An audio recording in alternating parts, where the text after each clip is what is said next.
We're all friends right here and now. This con made me get like over 12 friends, including this person. Hey, all right. I'm gaining. My friends are gaining too. Yes, ma'am. Don't you voice someone in Yu Yu Hakusho? I do voice somebody in Yu Yu Hakusho. I voice Yusuke. Yeah. And who? Serious. Huh? How do you stay so serious? It's Yusuke. I have to. That's why it's an acting thing because I'm never serious, and so they have to they're like, all right, be serious for like 3 seconds. You ready? Say your line, and then I'm serious, and then I go nuts. That's kind of how it happens. That's kind of how it works. So they contain me, put me in a small box, and record me. Can you say that your personality is combined to Kirishima from My Hero? Like Justin's personality? Yeah, like both of you. Are you guys like? Yeah, we share a lot in common. So I love telling these kinds of stories. So actually, there's a lot of similarities between the cast and the characters they play in My Hero Academia. Like as an example, everybody knows who Momo is, right? Yeah. And Momo bosses everybody around all the time, right? She's kind of that personality, right? So calling Blinkenbeard, who is the voice actress for Momo, is also the voice director of My Hero Academia. So in reality, she's constantly telling us what to do. So it's perfect, right? But with me and Kirishima, I like to think that my heart is as big as what I imagine Kirishima's to be, because he just really seems to he just seems to be very understanding and accepting, really, of everybody. And so, ironically, actually, him and Yusuke, I think, really kind of share some of those elements together. And also, Kirishima really looks out for his friends, which is kind of also Yusuke's kind of defining trait, aside from that. What was your favorite anime? That's a tough question for me because I steal a joke from a comedian who was asked what was his favorite episode of a TV show he worked on, and he said asking which one's my favorite is a lot like asking what's your favorite breath.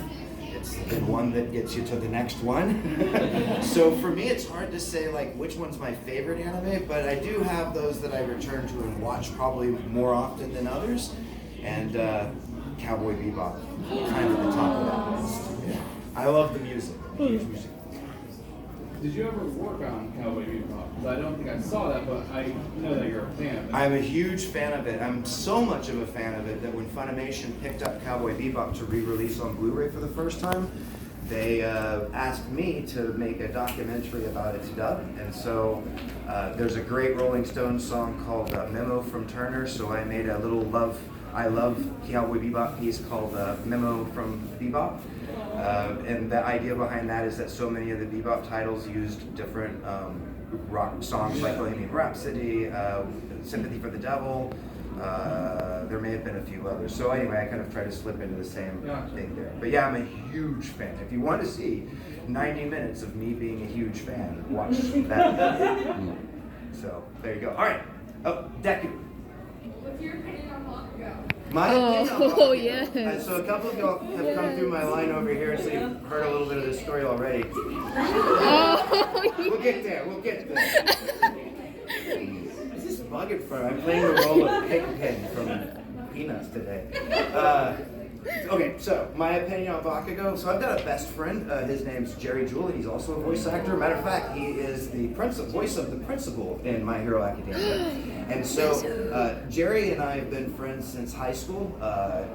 So that's a long time ago. Just trust me. And anyway, so he's kind of always been the individual that I have to kind of explain to the world. Do any of you have friends like that? Yeah. Well, what they mean is, and then you say what they mean, because their heart's really good, but sometimes they don't always, it doesn't come out as good as what you know their intentions are. And so I kind of feel certainly from Kirishima's point of view, Jerry is my Bakugo. But in regards to shipping, and this is his answer, and I'm totally ripping him off here, but no, Jerry's answer to any shipping question is there's no free shipping.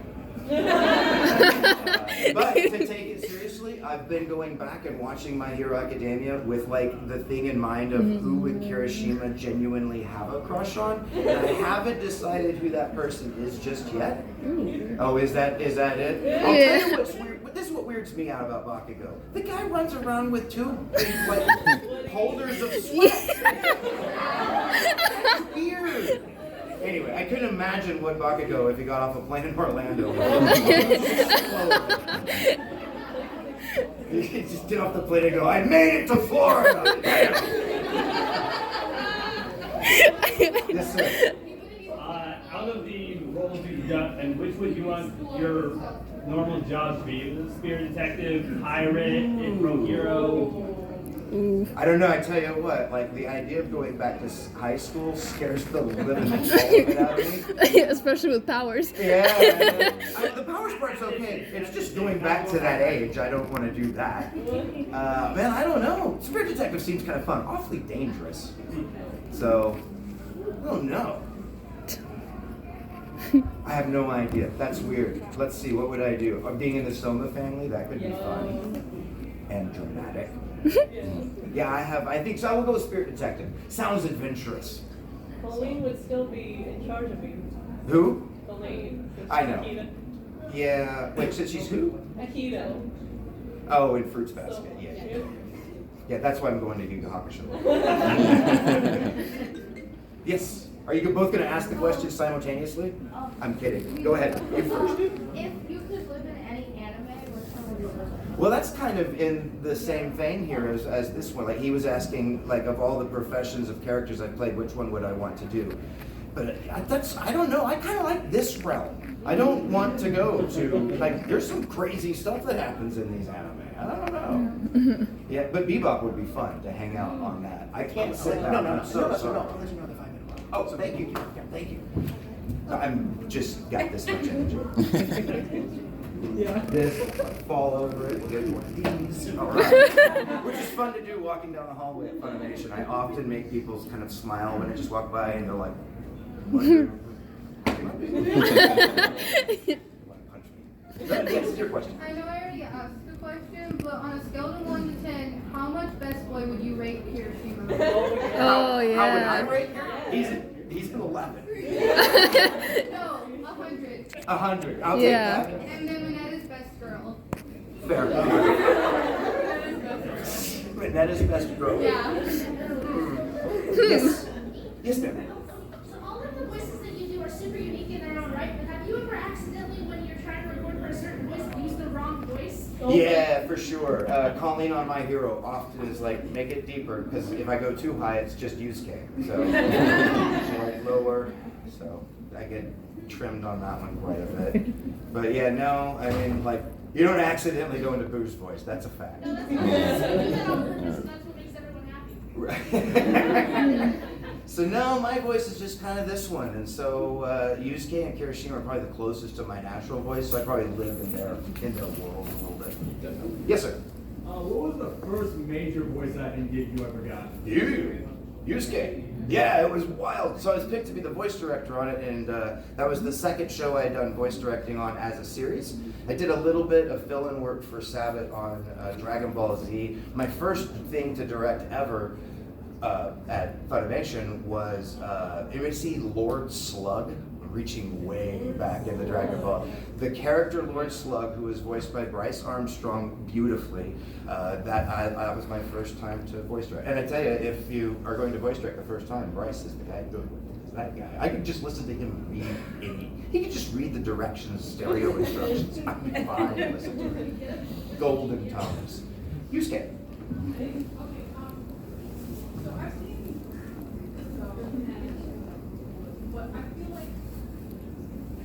Uh-huh.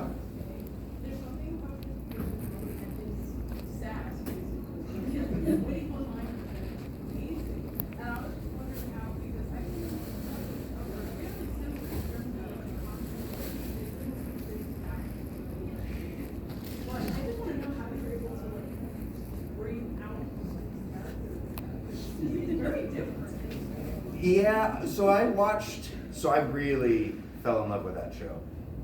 Unhealthy, probably. Me. So I watched the whole thing like in a weekend. That's how it was that I figured out Blue Ogre or Jorge or George was the narrator of the whole thing. So I'm glad I watched because it turns out that was important. But Yusuke was the hardest one to figure out who the voice was. I heard Kurama's voice, I knew the actor. Kuwabara, I knew the actor. Hiei, Chuck, there's nobody else in the world who can do either, right? That's just the way that goes. So even looking ahead in the series, like with Linda as Genkai, even Damian Clark as Tagoro, that was one of those decisions that like we came to kind of right at the beginning of it. But Damian was also being heavily considered for Yusuke, as it turns out. And so I just couldn't, I was like, wow, do I take the perfect voice for Tagoro? Because I mean, I know Damian could do Yusuke as well. So we wrestled around with that, and it was the producer at Funimation at the time who actually pulled me and stuck me in the booth and said, why don't you audition? And then that ultimately disqualified me from casting, go figure. And so I threw my hat into the ring, and I guess it was a day later, Barry came up to me and said, I'd get the role, and I had to be all at work. I was like, oh, thanks, appreciate that. I'm gonna go home for the day. Thanks, really appreciate it. Get home. Woo! I ran around the block 3 times, so I was so excited to play it. So, as soon as we started recording on the show, it was Jared Hedges, the script adapter, who provided all of those brilliant little one-liners and whatnot. So as an actor, I got the easiest part of that job. I got to read a great line, something like, oh, you should stop talking. Makes you look stupid. You know? I mean, little lines like that. I was like, I get to say that and no one's gonna punch me in the face? Well, in the animated face they will, but. So it's just brilliant to get to say fun stuff like that. So it's all Jared. It was 100% him. And at that particular time, which was the early 2000s, we did, you know, kind of, I guess, take certain liberties in the dub with the show, but I agree with you. We really did try to tell the story as what the story was. It was so beautiful. We really didn't feel like there was anything that needed to be changed or augmented or anything like that. So Yu Yu Hakusho, Kitty Grade, Fruits Basket were probably the first 3 shows where Funimation started finding their own kind of space in what would ultimately become kind of the new way of creating anime dubs. Any Aliens fans here? The movie franchise Alien? You remember the, was it Wayland Uotani's motto, building better worlds? Yeah. I've always joked at Funimation, our job is building the better dub. So, it's always been true. Yes, sir. Would you really be a cadet in Attack on Titan? Would I really be a who? A cadet. A cadet? Would I be a cadet? Man, that'd be a tough world to live in. You want to talk about living in a weird anime world. Attack on Titanland? No, I don't know if I'd be a cadet. I don't know. Maybe. I'd like to think I'm that brave. But in reality, I would prefer just to play the voice of a cadet. I've been eaten already in Titan, so I was a cadet once. Yeah, I filled somebody up. Yes, ma'am. That's okay. But I wanted to say that, sorry, I'm nervous. Like, thank you for playing, like, my 2 favorite characters, like, ever, Kirishima and Takahata. And I grew up with Fruits Basket, and I'm still growing up, technically, so, I mean, I'm still growing up. Yeah, now it gets to come back. You get to do it all over again. Yeah, now I have Kirishima and Tissue, and it's, Yeah. I just want to say thank you. Oh, you're so welcome. Look, thank you guys. This is a symbiont circle. Without you guys, I don't work. You know what I mean? Like, Yeah. and so like being here is totally the most incredible refueling station one could possibly imagine. So I can't wait to get back to Monday and just let's get back to making awesome anime. Woo. Yes. Oh yeah. In the orange, yes sir.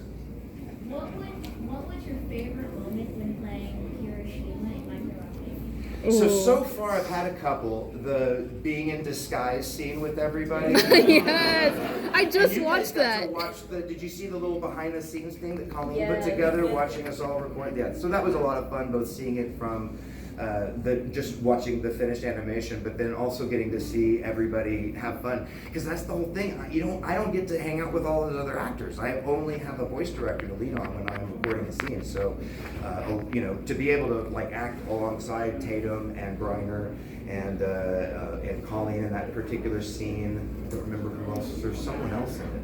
Anyway, but if I was in a room with them, that would be, first, a lot of fun, and we'd get nothing done. But that was a lot of fun. But then, I think right now in the franchise, my favorite little scene or moment from Hiroshima is when he turns around and pulls the suits out of the suitcase for Bakugo and himself, and Bakugo's like, "Wah!" I saw that movie a few days ago. It was great. Did it? So I love that little moment. But at the same time, I kind of enjoyed voicing the little meatwad version of Hiroshima. That was fun. Someone actually created some of those. It was in Chicago a couple weeks back at ASIN, and the girl had a Bakugo meatball and a Hiroshima meatball. That she had fashioned out of it was like a plushy type material. So anyway, those are probably my 3 favorite little moments in the show so far. But you had a question, right? Yes, I think. Yes. Okay, so I kind of touched on this a little bit with Jason earlier. Yeah. But since you also do producing and you probably have more knowledge on this aspect of the industry, I really wanted to ask. It was about Show by Rock. Oh yeah. I love Show by Rock. I love Show by Rock too. Strawberry guitar. You were a great guitar, a great talking guitar, by the way. And Grateful King. Grateful King, that was it. Grateful King. So I wanted to know, because like there are shows like Show by Rock and say like Love Live and stuff like that. Yeah. That Have musicals. normally their music never gets dubbed into English. Right. So I think Show by Rock is the first time I ever saw this happen. But it's not the first time it's ever happened. Any Really? fans of Beck Mongolian Oh, Chop yes. Squad in the room? You're right. But I wanted to know, like, how did you guys pull that off? Because there's like another show like Love Live called Lieutenant Prince Summer Mhm. that I really Zombieland Saga just right. was a I cycle. really think it would do really well here in the West if like you did the same thing that you guys did with Show by Rock, but do it with a break. How Yeah. did you guys pull off doing the show? Well, I'm like hearing you say pull it off. It makes it sound like we did something incredible, and we did. It's all based off of the licensor, right? So in anime, the way this works is companies like Funimation, they go shopping 4 times a year. So first, let's back up a little bit. What's a season? Everybody knows a TV season in America like starts in September and ends in May, right? And then like in the last 10 years, the summer season of like those 13 shows of 13 episodes or so will happen. In Japan, there are 4 TV seasons each year. Yeah, efficiency. They're really good at it. So they break it out into 4 13-week blocks. And if those of you who are super great at math know that's 52 weeks, and that's all the year can hold. So literally every week there is new anime coming out in Japan. It's kind of incredible.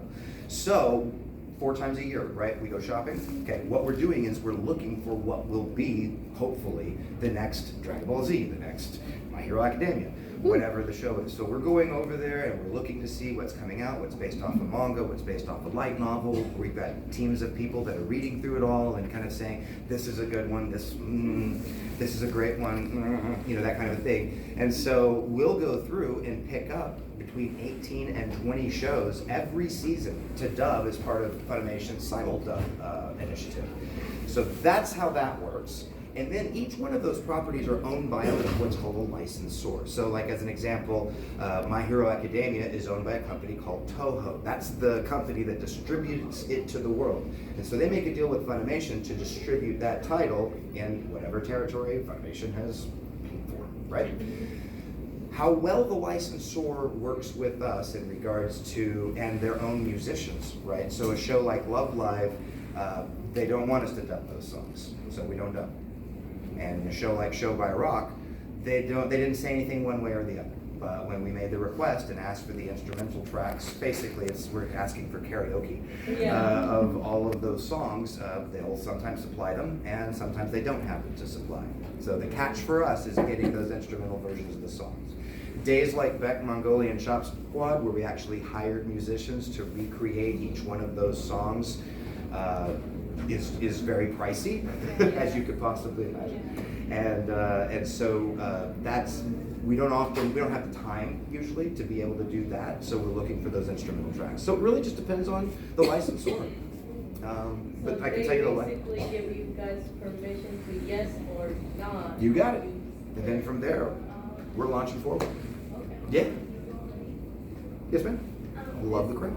Yeah. Is there an anime that you've worked on that you love but didn't get as much recognition as you think it should have? Well, based off of no one cheering when I said Beck Mongolian Chop Squad. Yes. No, here's the beauty of anime, is that there's so much of it. And what I love may not be what you love. It may not be what you love, but it's what somebody loves, apparently. And so that's the beauty of it. We all get to kind of pick our own thing. Honestly, television has become a lot that way. I thought when things would start moving more towards streaming, we would see maybe less of new programming and that kind of thing. But my goodness, I just watched Chernobyl like 2 nights ago, and that thing's breaking my brain. So there are some great television shows, there's great anime, and yeah, it's hard for me to say. I don't know, you know, sometimes it's like when you discover a band, right, and then everybody else discovers it. That's kind of like a bummer, right? So it's kind of nice to have your own private little thing. So no, it doesn't bother me all too much. I like having my own club. Yes, ma'am. I wasn't sure if you knew, but how would you say how hard is it, or how long does it take to change like a normal sub to a dub? About 20 hours. I'm kidding. It takes about 2.5 days to compose an English script, an adaptation, and then it does actually take about 20 hours to record the voice actors on any 23-minute episode. Half-hour episodes break out to about 23 minutes of actual footage. And then it takes about an afternoon, 4 hours or so, to run a mix on that. And then there'll be probably 2 half-hour reviews in there, so about 2 weeks. So when you're seeing an episode pop up in 2 weeks, when it airs in Japan, and 2 weeks later it's up on Funimation.com as a simuldub, that we're utilizing every minute of that 2 weeks. But there you go. Way in the back. Hi, I just want to say first, I really appreciate all your work you've done with Minecraft Video. I appreciate you watching it. And I wanted to ask, what is your opinion on Kirishima's chosen hero costume and hairstyle? Well, first, I love that everything has a name. I think that's manly awesome. And but I don't understand the whole face thing. But other than that, I think it's a cool costume. If I had a upper torso like him, but I don't, so I wear 2 shirts. Yes, ma'am. Have you or will you ever want to cosplay any characters that you play as? I have not cosplayed as one of the characters that I have. No, I haven't. But I don't know. I don't think I'd be a very good. I don't know. I don't know. I have no idea. I got no good answers to this one. Trying to be funny. I got nothing. Oh, I love you. In the very back.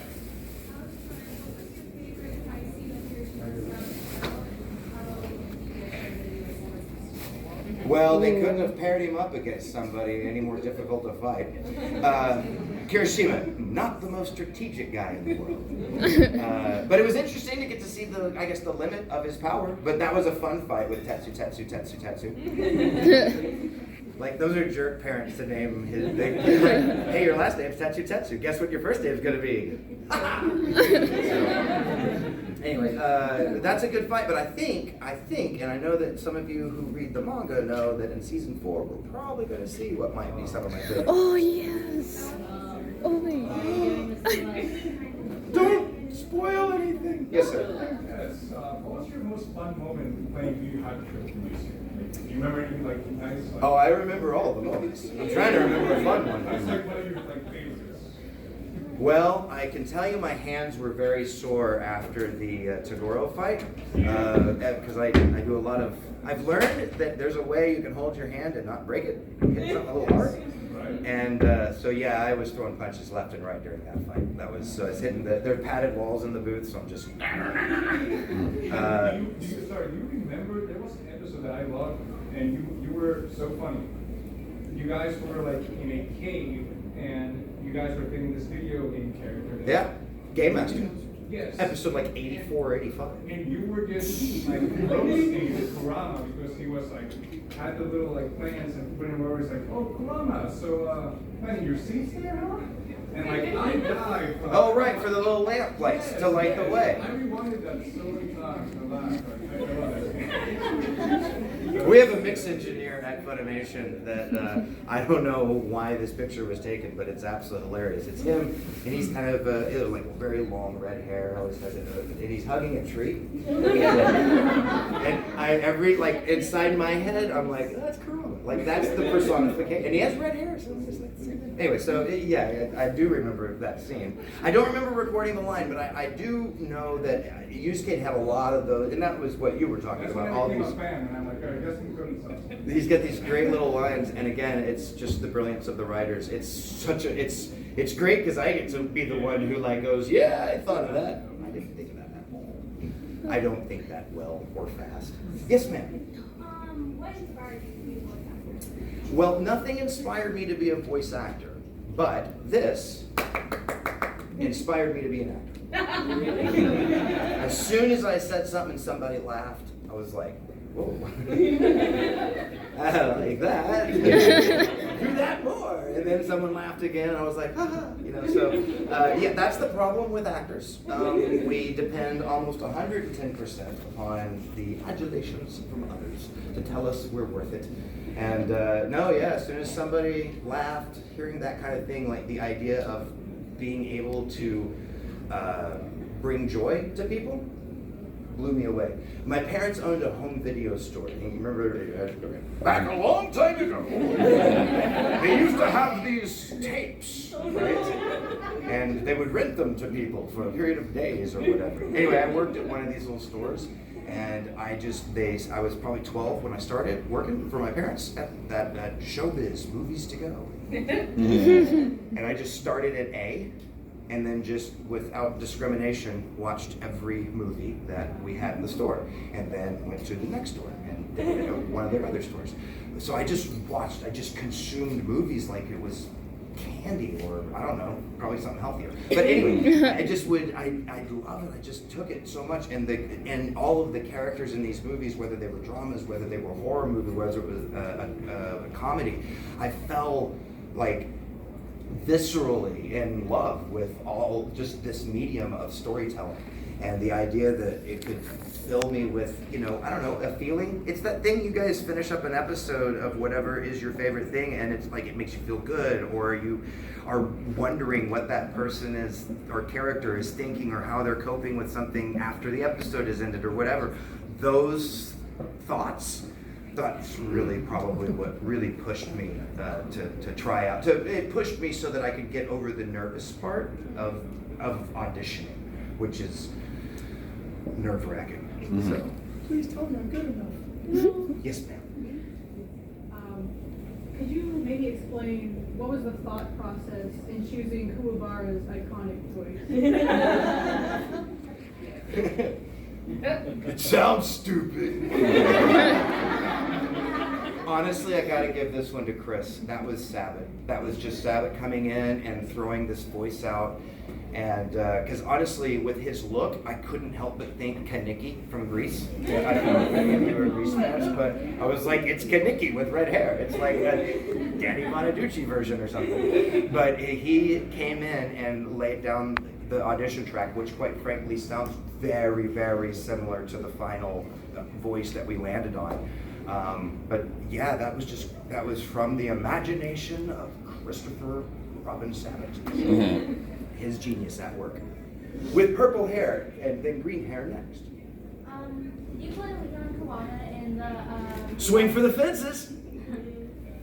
Well, did you play Leon Kawana in Danganronpa, the animation? Yes, I did. Had a great time playing that. That was a short. I feel like that was the teaser for Kirishima, perhaps, right? With the hairdo. Yeah, no, Chris Bevins put that cast together, and Chris and I have worked together for a very long time, and he asked if I would come in and do Leon's voice, and I absolutely was like, yes, I would love to do it. And if I'm not mistaken, I think Sabat was cast in that as a somewhat similar looking character to Kuwabara as well. So I think Chris was having a little fun. Yes, sir.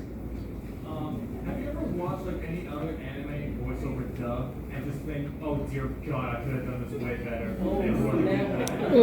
That is a thought that I have decided not to ever have. I don't. I'm not a reviewer. I mean, the work that people do are the work that people do. I've had opportunities to redub some shows. Escaflowne comes to mind, and so that was a thrill. But to be quite honest with you, on my personal anime collection, I have 2 versions of I just said the name of the darn thing, Escaflowne, on my own personal rig, and I've got the original dub still because that's what I saw forever. And I've got the new one, and I love the new one. I think it's great, but Full Metal falls into this kind of thing too. Brotherhood doesn't land as strong for me, but I think that's because my heart was so involved with the first series. And Hughes is one of my favorite characters of all time, and he didn't get as much airtime, as it were. So I mean, for me, and honestly, I think this is the way it is for a lot of people. It's kind of what you see first, you know, and then that just kind of ends up being what you love. There's a Todoroki in the very back. I think Todoroki's hand is out. How's Endeavor? How high for season 4? I didn't hear you. How high for season 4? How hype are you for season 4? Oh, very! Yes! Colleen has told me, she goes, don't cheat, don't read ahead. I want you to see this stuff for the first time when you're recording it with me, because I want to catch that... Excitement. What was that? Excitement? Yeah, the excitement, or just catch my emotional reaction to it, so that we can capture that live. So I actually haven't seen it. I don't know what's coming. I've been told, get ready. So I'll either be really disappointed. That trailer was like... I know, right? Kind of. Oh. Yeah, they just jumped the sun. Yes. Yukina. All my friends have basically decided that you guys are the definitive English voice of Yusuke, Kurama, Kuwabara. But however, there is a piece of media that you guys do not own, and I'm wondering, will you guys... Poltergeist report! We'd love to. We continue to try to acquire it, and as soon as we acquire it, I would love to put my voice on it. That's why I'm still at Foundation. I'm just kidding. I'm gonna hang around until Poltergeist report comes out, then I'm out the door. Yes, ma'am. I hope I'm not spoiling anything for anyone, but what was your reaction during one of the battles where Kurama turned into this big giant guy? I forgot his name. Yoko Kurama. Yes, that. What was your reaction? Not Yusuke's, but yours. My reaction when watching it, like right before I was gonna start recording, and I was watching it all, kind of learning the show, and then the tournament happens and he turns into this awesome guy. I'm like, the first thing I thought was, are we gonna need another voice?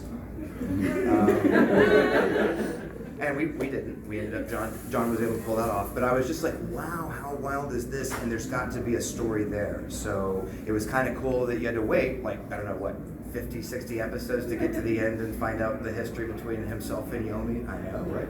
I think the show's been out long enough that we can't spoil it now. But yeah, that was a great moment. I was filled with curiosity. Yes, ma'am.